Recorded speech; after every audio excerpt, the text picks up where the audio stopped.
Hello, everybody, and thank you again for coming to the second talk of the Sudman Littleton Coin lecture series. Our speaker right now is Dr. Peter Huntoon, who's going to talk to you about his extraordinary research with national banknotes. Peter? Yeah, what I'd like to do is give you a brief overview of the 67 years that national banknotes were current in the United States. Prior to the national bank era, the Civil War, we had a plethora of private, state, and individual banknote issues like this that were in circulation in the United States. Ostensibly, these notes were redeemable in specie. That was, some of them were as good as gold, some of them were completely spurious. The notes like this circulated at a heavy discount. If you took them into a merchant to buy something, they'd pull out a manual and they would apply a discount to it. The discount was based on the veracity of the bank. If it was good, of course, it went close to par. If it was bad, they went for a heavy discount or they wouldn't even take them. The other thing that they discounted them for was the distance to the bank, because somebody would have to take the note to the bank to recover specie from the bank. And so consequently, notes that were far from home were discounted heavily just for transportation costs. The Civil War began in April of 1861, and the national bank currency that was the subject of this discussion was born of the Civil War. As you know, the public coins, the Treasury had to suspend specie payments in December of 1861, and from 1861 to almost 1879, virtually no silver coins and gold coins circulated in trade. And this put a tremendous strain on commerce. More important from the Treasury's perspective is that the cost of the war was escalating rapidly during this period, and they had inadequate revenue. The primary source for revenue for the U.S. Treasury at the beginning of the Civil War was customs taxes on imports, and of course with the advent of the war, the trade dropped off, and so custom taxes were down. And the big problem is that the Treasury was starting to look like it was a black hole. All right, what happened is that the Treasury resorted to the only thing it could do, and that was to issue promissory notes. These are the famous greenbacks. What greenbacks are is no more than a piece of paper that's a piece of circulating debt. It's a promise to pay at some unspecified future the value of the note. They had nothing else. The Treasury was virtually broke, and so they tried to force these things on the public, and they tried to pay the troops with them. And you can imagine this is a problem if you're trying to pay guys with guns with something that may not work too well. The type of currency that was pushed out was this stuff here, these legal tender notes. They were very beautiful, but they were simply a promise to pay, and if you look at this closely, it doesn't say when it's going to pay. The other thing that the Treasury attempted to do is to sell bonds. They attempted to sell bonds both in the country, but better yet, they tried to sell them overseas. If they could sell bonds, they could get gold for these bonds, and once again, these were a promissory note, a promise to pay at some future. And of course, the problem is that both these types of debt, here's one of the Civil War bonds, both of these types of debt there was resistance to the public buying them because the public didn't have confidence that the Union would win or that the Union would ever pay these things off. So consequently, this paper was slow to move out of the Treasury and for gold coin to return to the Treasury. All right. In 1862, public confidence was very badly shaken. The war was going badly, and everybody in the country knew that for all intents and purposes, the Treasury was broke. And so consequently, they were having a very difficult time getting people to accept this paper. The Act of 1863 was passed. The ostensible purpose of this act was to create a national currency. What they wanted was a type of currency. The notes would pass at par the width and the breadth of the country. And the concept behind this currency was that it was going to be what they call bond-secured currency. This was an idea that was around, that was sold very heavily by Salmon P. Chase. The idea of the bond-secured currency was this. The banker would take his money, purchase Treasury bonds with that money. He would deposit that Treasury bond with the treasurer.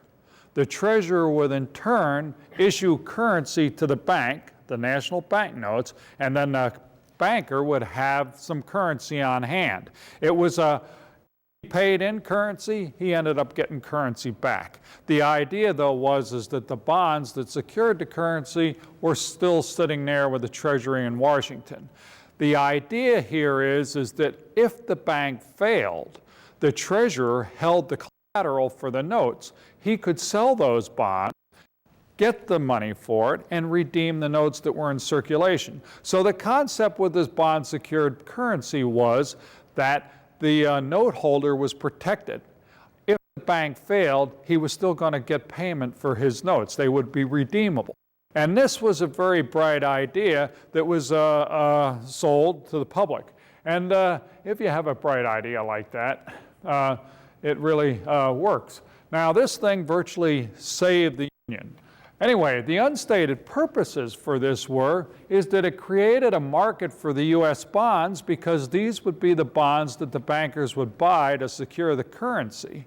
The other unstated purpose was that it created demand for the greenbacks because the currency that the bankers were going to use to buy the bonds were greenbacks that they were scavenging out of circulation.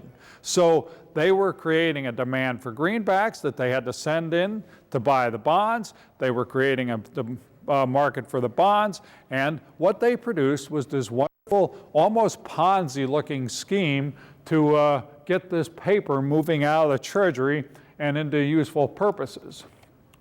If you have such a good idea as this, you end up on a $10,000. Here's Chase. And like I say, this was a highly inflationary tactic, but it worked, and it did give the Northern Treasury significant amounts of cash to buy arms, execute the war, and to pay the troops. All right, the concept is that you bought bonds. This happens to be one that was sold around the turn of the century. You bought those bonds. Those bonds stayed in Washington and secured currency. Once your bank paid in the money to buy the bonds and the bonds were deposited, then you would be issued a charter. This happens to be a charter for the Arizona National Bank of Tucson, territory of Arizona. You would get a charter, and this would be your license to open for business.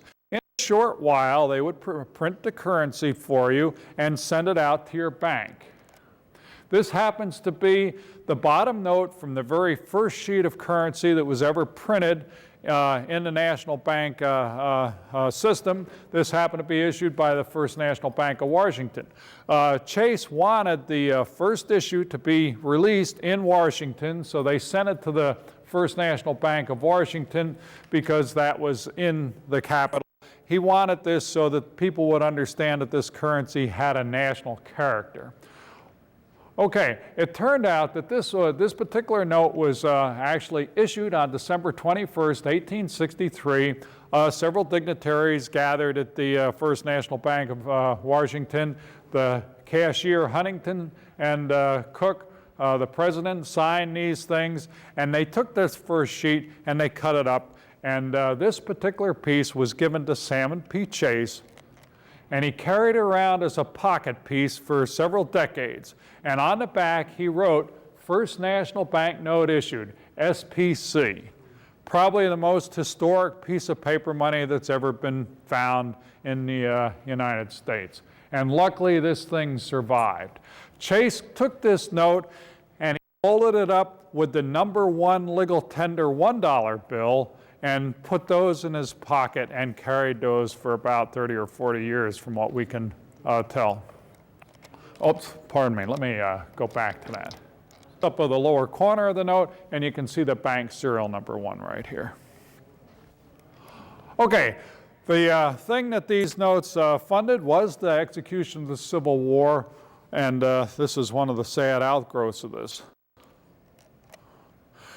One of the is after the war was over and Reconstruction took place, the Southern bankers who got into the national bank system had to buy bonds, of course, to secure the currencies that they were going to issue against. Those bonds that they purchased after the Civil War were refinancing the Civil War debt. So in effect, the bonds that the Southern bankers purchased, they simply were helping refinance the debt that paid for their defeat. National banknotes were never accorded legal tender status. If a currency is accorded legal tender status by the Congress, then if you offer that money to somebody you owe money to and they don't accept it, your debt is liquidated. This is a very powerful clause that can be attached to currency. It turned out that national banknotes were never accorded legal tender status, but they were fully redeemable in legal tender notes, which did have legal tender status. So on that basis, they were fully convertible, so they circulated at par with legal tender notes. And that they still hold that same position today if you actually own them. All right, if you had a national banknote then, and you walked into a bank that issued it and you asked them to redeem it, what they would do is they would give you legal tender notes and change. And you'd get something like these notes here at the turn of the century, for example. This is a very important fact for numismatists, because national bankers had to carry a reserve in the bank to redeem notes that might be presented across the counter. And since they were redeemable in legal tender notes, the notes that they stored in their vaults to redeem them were legal tender notes. They were these red seals. They wouldn't have gold notes back there. They were worth more. They used legal tender notes. And the result is that an awful lot of legal tender notes survive because they were held in banks as the reserve currency. If you collect type notes, you'll know that the high value legal tender notes are extremely rare, but they are available. And the reason they're available is they were tied up in these bank reserves and thus got saved for many decades. All right, an important factor is that after the suspension of specie, the value of legal tender notes floated, and they were discounted relative to gold specie. Now you have to understand this has many ramifications. One obvious one is that if you were an arms manufacturer selling weaponry to the Union, you would be selling that weaponry based on its value in gold. And if they wanted to pay you in legal tender notes, what you would do is you would apply the discount that was accorded to legal tender notes relative to gold. And consequently, it would take a lot more legal tender notes to buy that same item as if the treasurer were using gold. And this operated all the way till 1879, when the value of gold and legal tender notes converged. What this graph purports to show you is the value of a legal tender note relative to the value of gold as time progressed. And at the low point in 1865, $1 in greenbacks could be purchased for about 38.7 cents on the gold dollar, which meant that if you were buying arms with this money, you would have to be paying about $2.50 to $3 per greenback against $1 value of gold. And this was highly inflationary, but it was the only game in town, and it's the factor that actually won the Civil War for us. Now, as the situation started to improve and we won the war and customs taxes started flowing into Treasury, customs taxes payable in gold, and the government actively selling bonds in Europe for gold, and gold started to replenish our Treasury, the value of the greenback started to creep upward, and eventually, when they resumed specie payments on the 1st of January in 1879, the value of greenbacks, gold, converged. So this would have been a pretty good investment if you had a little hair, is to buy greenbacks for gold then and just wait for them to rise over the next 20 years. The first national bank that failed was on April 14th, 1865. It was the First National Bank of Attica, and this interesting failure proved the veracity of the national bank concept. The bank failed, the people that owned the bank, the depositors in the bank took a bath, but the people that held these notes got paid at par because the Treasury simply sold the bonds for the First National Bank of Attica and replenished the Treasury to the amount that it would take to redeem these notes. Now, if you take a look at this, the date of this failure, it is ironic. Do any of you know what April 14th, 1865 is? Lincoln was assassinated. Yeah, this is the day that Lincoln was assassinated. An unrelated event, but at any rate, it did happen on his assassination date. All right, there was another group of banks that were operating, that desired to operate. Some banks wanted to operate on a gold specie basis. And the National Bank Act was basically a legal tender-based currency. So out in the West, in California, where we had species circulating as the normal commodity, these national banks simply couldn't exist there because there was no use for them. So they passed an act to allow for the species-based banks, if they wanted to go under a stiffer reserve requirement and those kinds of things. And they organized 9 of them in California. Another one was organized in Massachusetts. And these were national banknotes that were redeemable in gold. This is the backs of them. They're very popular because of the backs. They had a gold back. They had this beautiful vignette of some gold coins. The faces were gorgeous. This is for the Kidder National Gold Bank in Boston. They had a gold tint that was printed over the face, and it gave them this vibrant color. It turns out the Kidder National Gold Bank is the most interesting of the banks. This was organized by Kidder and Peabody, the same ones, the investment banking firm in Boston. And the concept of setting up one of these species banks in Boston was that these people thought they could take advantage of the demand for specie payments in gold in international transactions. And they saw this bank as going to be a bank that had an international flavor compared to the local flavor of the California banks. It turned out that they could do the business just as well through Kidder Peabody, and they dissolved this bank after a couple of years. The Comptroller of the Currency, who was charged with overseeing this system, thought that there would be species banks up and down the East Coast at the major ports. But after this Boston bank, there were never any others formed. The interesting thing about the Kidder Peabody Bank is that they got printed for them $50, $100, $500, and $1,000 denomination notes. And these are spectacular. They were actually delivered to the banks, to the bank, but none were ever pressed into circulation. The reason that they weren't pressed into circulation appears to be that Kidder and Peabody didn't want to pay the circulation tax on them going out, so they simply never pushed them across their counter, which was unusual. One of the claims to fame for the Peabody Bank was it was the only gold bank in the country that got $1,000 notes printed for it. This is a proof, actually a mock-up of a proof of one of them. And what I would like you to imagine is this thing with its gold tin on it and its nice red seal and probably blue serial numbers. It would have been an absolutely gorgeous piece.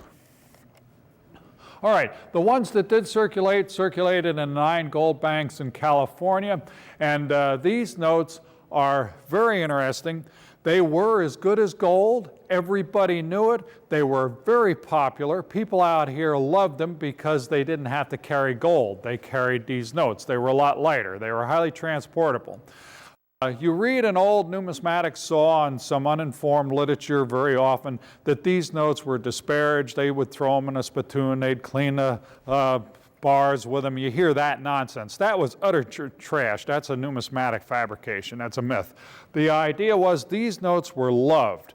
They were used extensively. The average grade of these notes in collections is about good or good. And the reason they're in such horrible shape is that they were so heavily used. The other the other numismatic fact is that these notes were saved in unprecedented numbers as keepsakes because they were as good as gold. So if you actually look at them as numismatic rarities, they're among the most common of the national banknotes that were issued, and the survival rate is 1 to about every 250 that was pressed into circulation. That's phenomenal. If we take a look at the typical territorial in this country, the survival rate is about 1 for every 6,000 that was issued. So there's a tremendous difference. But anyway, that's a legacy. All right, bankers were buying bonds with these to back these notes, and those bonds did some great works besides fund the Civil War. One of the most notable is that the bonds that were used to secure currency were primarily responsible for digging the Panama Canal, and that was widely sold all over the country and overseas. So they built the Panama Canal as well. One of the problems with national banknotes was a concept called elasticity.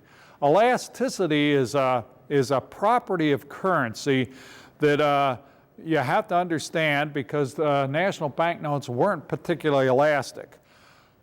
Elasticity refers to the property of a currency to expand during times when it's heavily in demand and to have a self-regulating mechanism to contract when it's not so heavily in demand. So consequently, if we take a look at an agrarian economy like we were in the 1800s, the planting season, when farmers need to have cash to buy implements and buy their seed and get everything going into the ground to grow a crop, they need a large influx of currency. So an elastic currency will expand to meet that need, go through the system, reach the farmer through loans. The farmer uses that currency, and then when the crop comes in and he gets paid and he pays off all his creditor and the money flows back to the banks, then you want the money to go out of circulation. If you don't, you get on a roller coaster cycle where during the period of great demand, the interest rates shoot up, and during the period of lessened demand for the currency, the interest rates drop through the floor and you get a very unstable currency. And the elasticity problem was particularly severe during panics. When you have a panic, you want lots of currency available, and if you don't have it, people start hoarding, you have all kinds of problems. So it turns out that the national bank currency was fixed at a percentage of the bank's capital, which was a relatively immobile quantity. The capital is based on the stock that the owners of the bank purchase, and you can't move that quickly.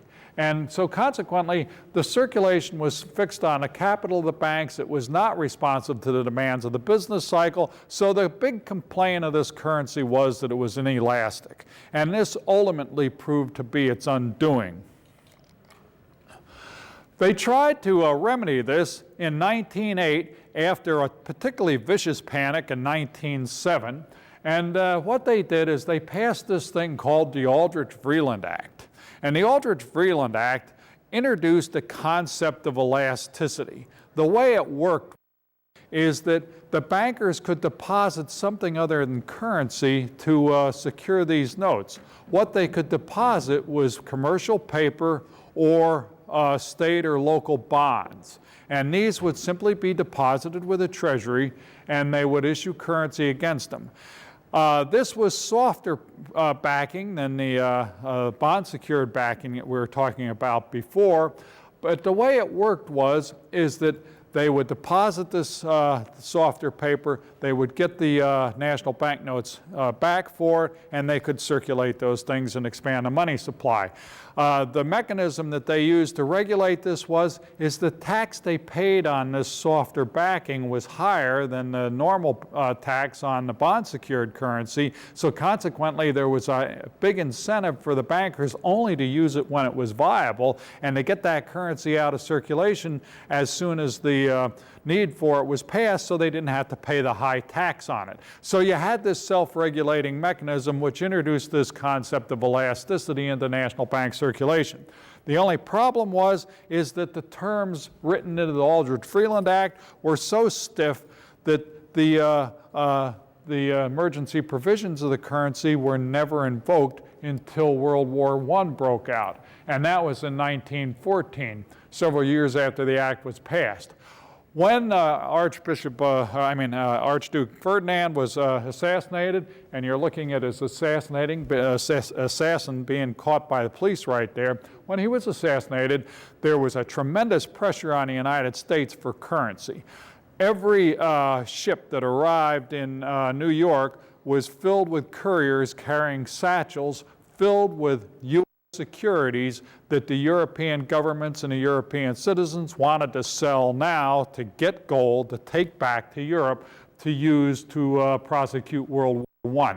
And this put a tremendous demand on our currency and a highly inflationary event, and the interest rates went up through the roof. And that triggered the economics of the Aldrich-Freeland Act, and they pushed out almost $400 million worth of currency during this emergency over the next 3 or 4 months to help stabilize our economy. So the Aldrich-Freeland Act actually did work for a short period. The bumper year for national banknote circulation turned out to be 1914. As a result, that's when the currency, the national banknotes outstanding, reached $1.1 billion. They were floating around 800 million before this act, before 1914. They jumped up by about 300 million to 1.1. And then as soon as the emergency passed, they started redeeming this stuff wholesale and pull it out of circulation. Here's what it looks like. This is the amount of national banknotes that were actually issued each year. And you can see the Aldrich-Freeland spike as a result of World War I pulse. And then it dropped down. As soon as the emergency was over, it dropped down, and then it slowly crept up through the 20s and the 30s again, but never to its 1914 peak.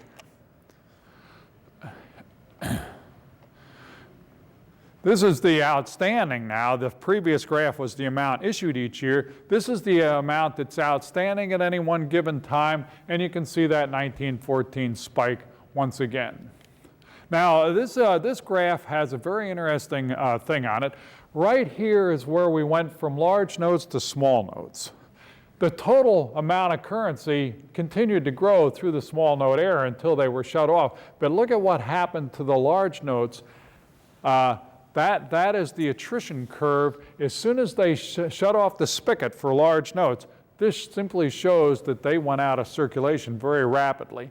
And this is why currency is so scarce for numismatists, is because the redemptions just knocked these notes for a loop. Here with a graph showing the numbers of operating national banks through time, and the all-time benchmark happened to be July 1st, 1923, when there were almost 8,300 different banks in the country. As a numismatist, you might want to think about that in terms of that meant that the Treasury, the Bureau of Engraving and Printing, had to have printing plates for every single one of those banks. You're talking about 2, maybe 3 plates per average bank sitting in the vaults ready to be pulled out to make printings. So the bookkeeping that went with this and the labor in producing the notes was absolutely enormous. During the period when national banknotes were being issued, period of 67 years, a total of 12,635 different banks issued national currency. This is why they're so popular. They're issued in most communities in the country. They issued just under $17 billion total of this stuff, and so consequently, we have a tremendous amount of variety collecting that goes with these because there's so many different issues that went to these 12,000 banks. They paid a semi-annual tax on this currency, which accumulated over that period to be about $200 million, and that tax was used to pay for the operations of the Currency Bureau and the operation of the national bank examiners that went out and watched these banks. And this was done through the Comptroller of the Currency's office. Here you're looking at 2 gentlemen, McCulloch and Knox. These happen to be comptrollers of currency whose portraits appeared on national banknotes. Hugh McCulloch was the first comptroller of the currency. He appears on the $20 series of 1902 note. McCulloch's a very interesting guy. He started out, his main claim to fame was he was the president of the Indiana State Bank, which was a major banking firm before the Civil War. He was sent to Washington to lobby against the enactment of the National Bank Act because it would obviously compete with the type of bank that he was involved in. And when he got to Washington, he was a particularly articulate opponent of the national bank system. And of course, Salmon P. Chase, being a very bright fellow, realizes the best way to buy off the opposition is to hire him. So what he did is he made him the comptroller of the currency. And of course, McCulloch turned out to be a brilliant comptroller of the currency as well, and he was a great asset. After he served as comptroller of the currency, he was appointed to be the Secretary of the Treasury. Another famous comptroller is John J. Knox. Most of you have heard of him. He was a gold advocate. He was one of the most intellectual of all the comptrollers of all time. He wrote extensively on monetary theory and was particularly active during his period as comptroller. He wrote books, he wrote monographs, and of course his annual report, and all this stuff is classic in the literature. And his reward for that was being placed on the $100 series of 1902 notes. Okay, we have different series, and I'd briefly like to talk to you why we have different series. They're based on two different concepts. When they enacted the National Bank Act in 1863, the Congress wasn't sure if it liked this idea. And so what they did is they built into it a sunset clause. The way the sunset clause worked was banks were given a 20-year life. And after 20 years, they simply were forced into liquidation. That was the end of them. And the idea was that after 20 years, they'd be rid of the system if it didn't work out. Well, the 20 years came and went, and they decided that maybe it wasn't that terrible. There was a lot of opposition to it, but ultimately in 1882, they passed an act that allowed for one more 20-year extension of life. So now we get into the 20-year life increments. And they ultimately let it go for 40 years, and in 1902 they passed another act that allowed for a second 20-year extension. And you can see the pattern is going to go that way. One of the interesting factors in this is that in the enabling legislation for these extensions, they required that the currency that the bank issue have a distinctive appearance from what went before. So all of a sudden now we have a mechanism to introduce series. So now we get a new series in 1882 and a new series begins in 1902. So that's why we get the major series changes on notes. The other thing that happened was the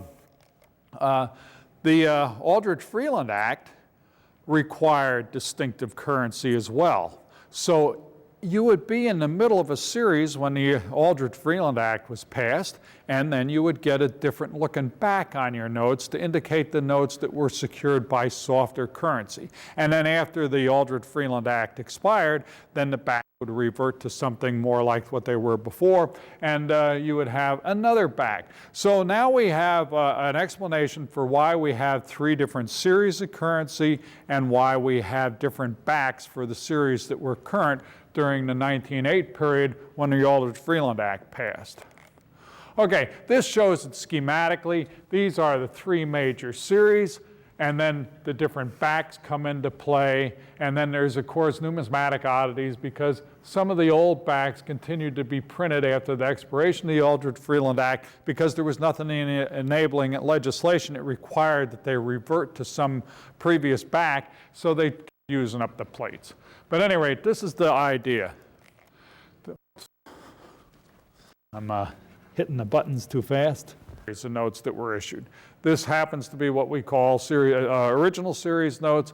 This is a particularly beautiful note. If you look at it, it's issued to the territory of New Mexico and Santa Fe.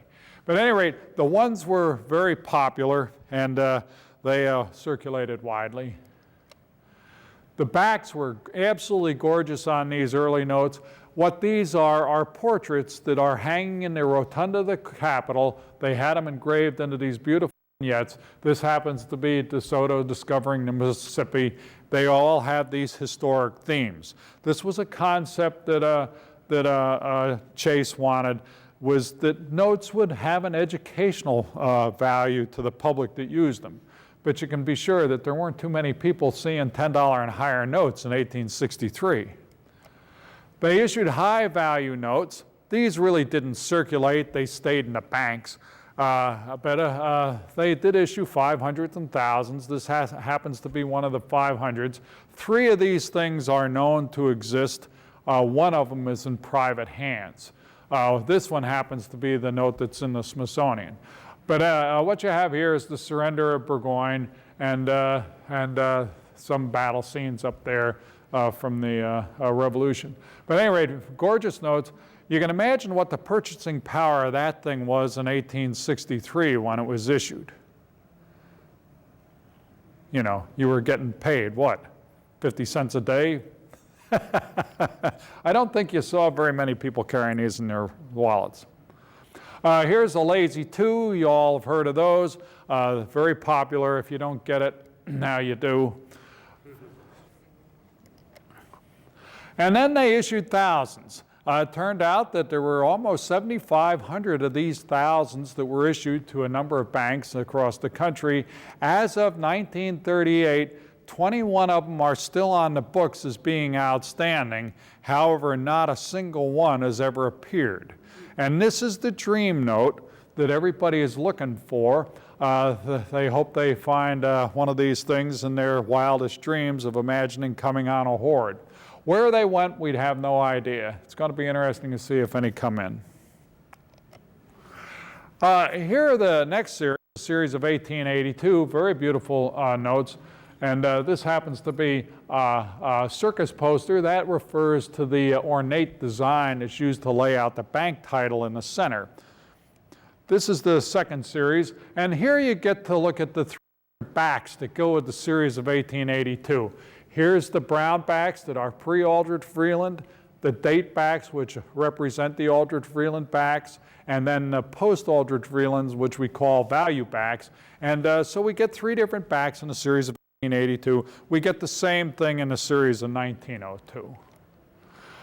People love those earlier notes, the series of 1882 and the series of the original series and series of 1875, which preceded them, because they had the state seals on backs. And what you're looking at here is the Wyoming Territorial seal, which was replaced by the state seal. And they give them one more location appeal for the collectors, and they're very popular as a result. The series of 1902s look like this. And here's the pre-Aldrich Vreeland red seals, and then the Aldrich Vreeland blue seals, and post-Aldrich Vreeland also have blue seals. This photograph not only shows you the series of 1902, but it also shows you a way that people collect these things. There's the Maiden Lane National Bank in New York. What a great title to collect. Or a note from Turtle Creek, Pennsylvania. It's phenomenal. These are backs. This happens to be the original Series 1 and a series of 1902-5. You'll notice that they recycled the vignette there, the landing of the Pilgrims. This happens to be a mock-up that was sent for approval, and this is the mock-up for the $100 small size note. In 1928, they decided to go to smaller size currency. They reduced the size of the currency to the currency that was used in the Philippines, and they took banknotes with them in 1929. And this is the mock-up of the 100 that was actually signed by Andrew Mellon. This happens to be in the National Numismatic Collection, so it's a highly significant piece. And what they did is they mocked up something that was close to their hearts, was the Federal American National Bank of Washington, D.C. And this is ironic because this bank failed just after it got its first delivery in 1929 notes, and they only got a handful of sheets, like 20 or 30 sheets. And that was it for the bank. and none have ever turned up numismatically. So it's one of the great rarities. Okay, here's one that was dear to my heart, the First National Bank of Hydro, Oklahoma. I'm a hydrologist, so of course I had to collect this note. What's interesting about this particular piece is the top note out of the last sheet of these that was sent to the bank before that bank went under. And it turns out it was saved as a keepsake by the banker and survived in AU condition. All right. This number is a nice gee whiz number. This is the largest amount of currency that was shipped in any one day from the Comptroller of the Currency's office to the many banks in the country. And what you're seeing is that almost $10 million went out on this one day in 1933. $10 million probably going out to several hundred banks. And this is going on day after day after day. Can you imagine the bookkeeping involved in this? The nuisance this was, the work that was involved, the workforce that was required to just do the job. And what you find, of course, is that the Comptroller's office was an office just filled with clerks and clerks and clerks. There were more clerks than there were bank examiners for the entire country. All right, the problems with the National Bank Act, and the reason we don't have national bank notes today, the first one was this issue of elasticity, which I've already discussed with you. National bank currency turned out to be inelastic, and consequently it was a major contributor to the severity of money panics that periodically passed over the country. You've all heard of the panics of 1873 or 1893, 1907, and other lesser ones in between. These were bad. They wiped out savings. They were terrible. And this was a problem with the national bank currency. They weren't elastic. Okay, other problems with the National Bank Act was that the banks themselves had a reserve requirement. And when they had a run against the bank for whatever reason, as soon as that reserve was drawn down, the bank had to go into liquidation. It had to go into receivership, and then it would be liquidated over the next several years, and they would hope to recover the money for the depositors and for the owners of the bank. The national banknotes that were issued were, of course, protected by the bonds, but the bank itself would fold.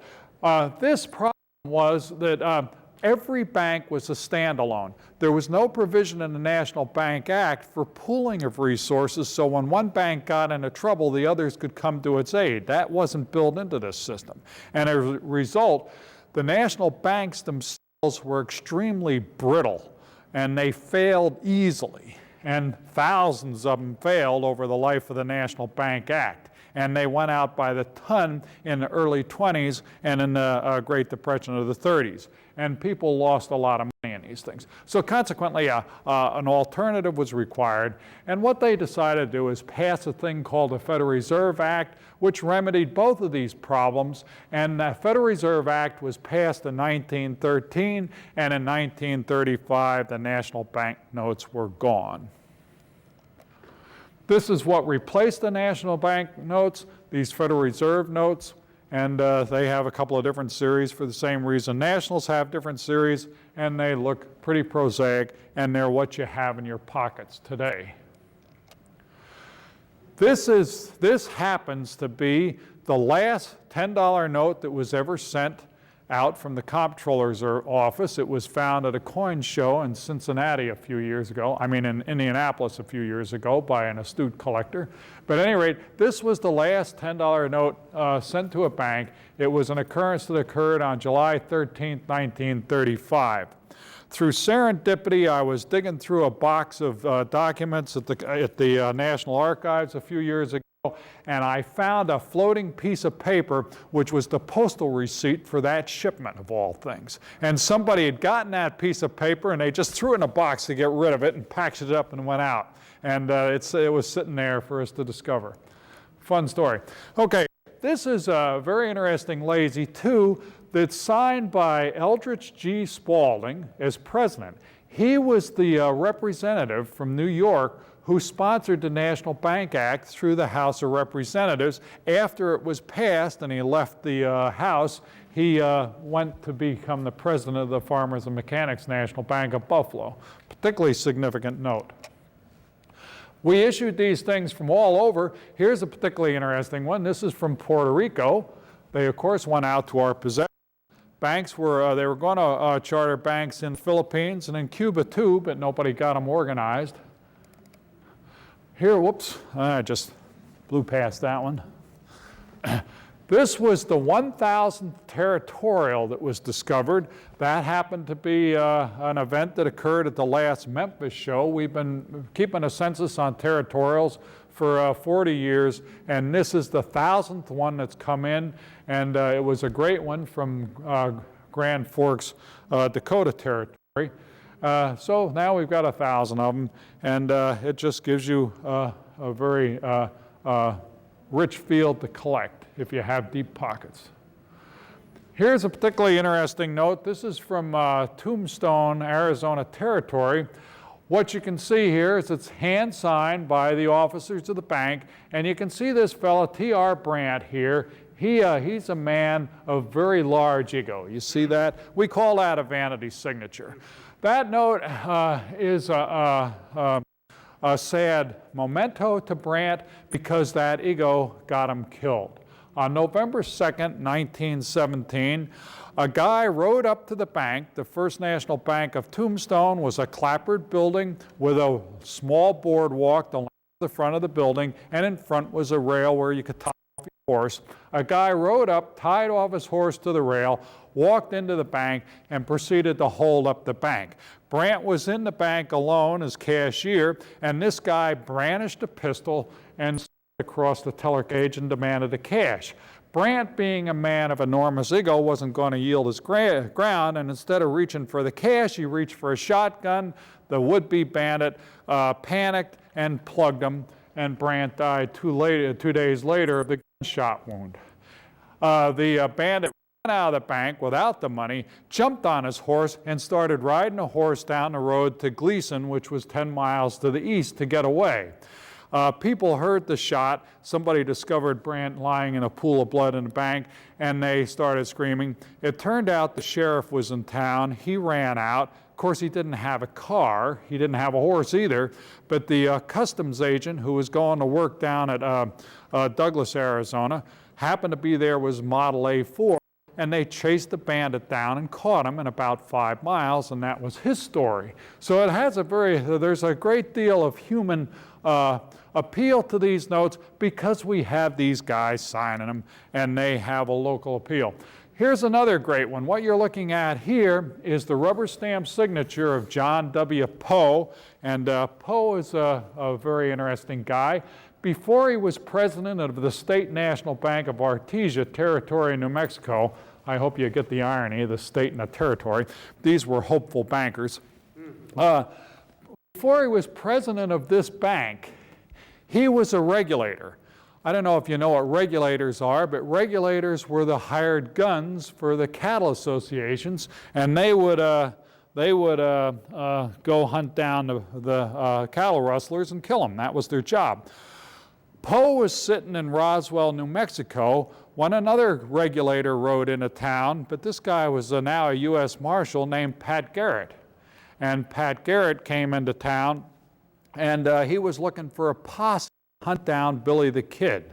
And he found Poe and one other guy, and the three of them rode out to Fort Sumner, New Mexico, where Billy the Kid was supposed to be holed up at a ranch house out there. And they arrived just before dark, and they were taking up positions around a ranch house. The objective was not to capture Billy. The objective was to kill him. They were going to exterminate him. And it was just going to be who was going to get him. Poe was hidden inside a doorway, and Pat Garrett was walking around the building, and Billy the Kid got flushed out, and he ran past Poe, but Poe had never seen a picture of him, so he didn't know what he was looked like, and he didn't shoot him because he wasn't sure who he was. And Billy made it around the corner, and Pat Garrett got to plug him, and Garrett got the accolades for killing Billy the Kid, and Poe spent the rest of his life realizing he was sort of second fiddle on this operation. But at any rate, a very historic thing, and there's the guy's signature on one of these notes. A fabulous piece of history. And that note turns out to be unique for that bank. So far, it's the only one that's ever turned up on that bank. Okay, that's my story. Any questions? We have about a minute for questions. Any questions? Question.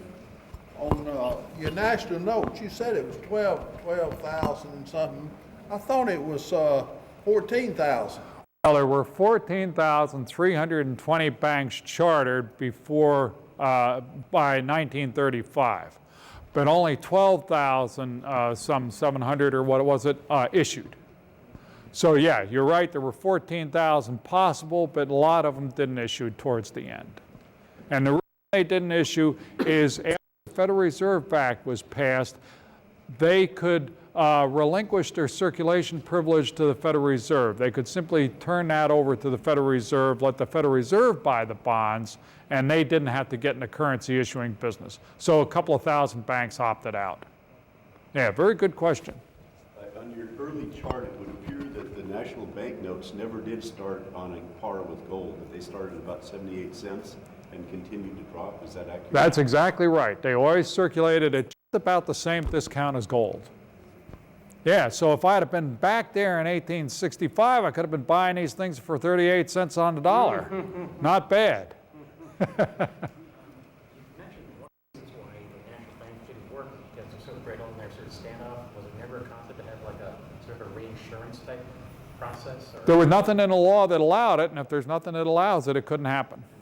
the legislature's never thought that maybe we should. Well, the state legislatures did pass insurance acts, but it only applied to state banks.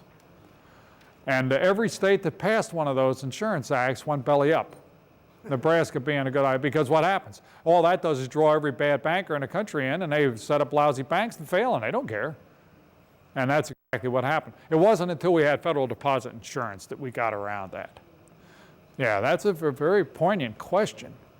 Now, I've studied national banks for years, and what makes you sick is when you look at these bank failures, like the First National Bank of Attic and places like that. When you look at those bank failures, two people were impacted when a bank failed, the stockholders obviously, but also the depositors. When you made a deposit in a bank, you were banking on the integrity of the owner to make a good loan.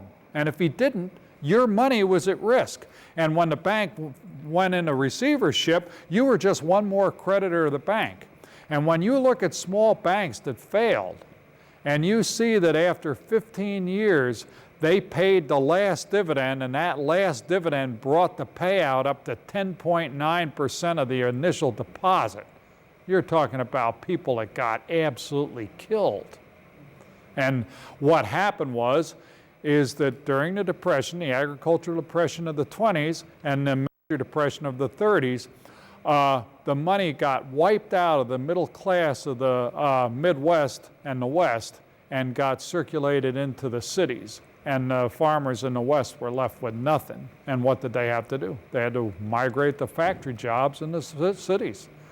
And what you see is these tremendous dislocations as a result of not having insured deposits. But the guy that had the note, he got his money because that was paid for by the sale of the bond. Gold bank notes. I was surprised to hear that a lot larger percent of those have survived because they seem so elusive, especially notes like Stockton, California, where they're just far fewer ever issued. Is that why they're so few available? No, the deal is that they're in demand. People love them, so they collect them. It's supply and demand, but they're common. I mean, they're common. If I take your Stockton bank and I compare it to a territorial Wyoming bank, you're so overrepresented the damn things are almost spinning. Of course, what are there? There's only 5 or 6 of them known maybe. But the point is there's not one known on the banks that I want to collect. And they're just not there. But the reason is they're still saved in this high percentage. 1 to every 250 issued is saved. That's miraculous for a piece of paper. But don't try to get them in uncirculated. This is not the coin business where you can go find some pretty little thing, and if you don't like it, you can always polish it up. Paper is worn down, it's beat. This stuff looks terrible, some of it. Some of the most expensive notes I've ever handled myself, graded good. People killed to get them from me. Yeah, this isn't the coins. This is a whole different game. Okay, well, thank you very much.